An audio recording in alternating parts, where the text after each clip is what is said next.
doesn't. So finally on the Congress, there are those who have said that it was also a prop for former President John Mahama. His campaign songs were being played all over. I was there, and he was on the main podium. He spoke twice. He spoke during the beginning of the Congress. He spoke at the end of it. Governor Dufo was also there. He was sitting at the VIP. He wasn't made to speak. He was introduced once. There are those who have said that this was just one way also to just raise former President Mahama against other possible contenders, maybe lacing their boots to contest him for the flag bearership position. Well, the grace of God works in so many ways. And unfortunately, people who refuse to accept the grace of God sometimes die in anguish.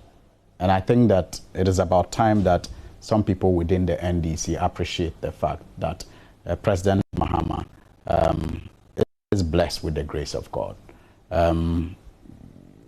You may even say he doesn't deserve it because of how you feel about him. But who determines who gets favor from our Maker? You just have to accept it.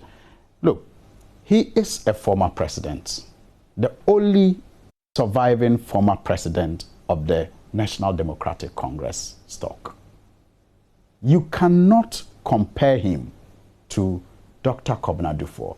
Regardless, yes, former governor of the Bank of course, that is not former president. That is not. That's why I'm saying, regardless of Dr. Kobna Dufour's contributions to the NDC in the past and now, regardless to his contributions in government, you can simply not compare him to one who served as president and vice president of the party. And so when the party gather, you cannot, for the life of me, expect that they are given the same protocols. He is a former president. He is a former vice president. But also someone who is seeking to run for the presidency again. It does not diminish the protocols. The fact that he's seeking to run for office again does not diminish the protocols that are to be extended to a former president and a vice president. Does it? It doesn't. And so people have to accept that he has become the natural leader. Even though we have a constitutional leader of the party, he has become the natural leader of the party in the absence of its founder, Jerry John Rawlings. You fight against it, and it is like kicking your foot, barefoot, against a stone. He has become a natural leader. Yes, the Constitution says the chairman of the party is the leader before the choice of a flag bearer. But, like I said, divine circumstances throw up leaders. And by divine, the founder of the party who could have been or has served for a long time as a natural leader is no more. And the only surviving former president we have from our stock is President Mahama. Remember, during the days of Professor Atta Mills after the 2000 elections, every time the NDC gathered, songs of Jerry Rawlings were loud. It gave way eventually to songs of Professor Mills.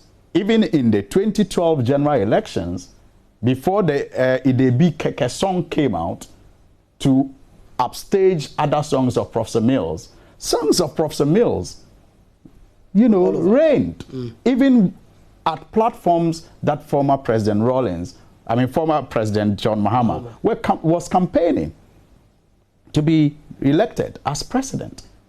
When we went to Kumasi as a party to endorse His Excellency John Mahama as our flag bearer for the 2012 general elections after the unfortunate demise of Professor Mills, at that Congress, whose songs were played? Did it mean that we were seeking to bring back Professor Mills from the grave? No. So circumstances just throw up leaders.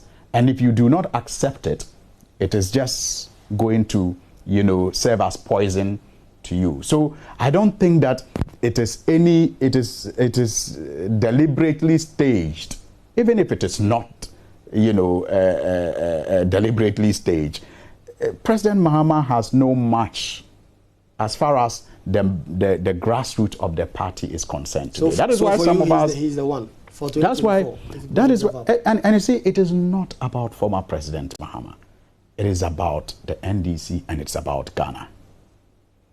Left to him alone, I'm not in his shoes, but left to him alone, I believe that he would have opted for a comfortable retirement because he has all his, protocols and entitlements intact. Still, if he wants to live as a president of this country, he's going to do so comfortably.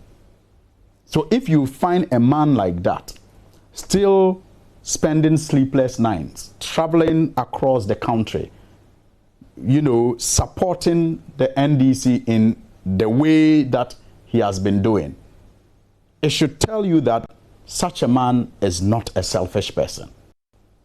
Because a selfish person would have, retired and just sat back and enjoyed the comfort of the office.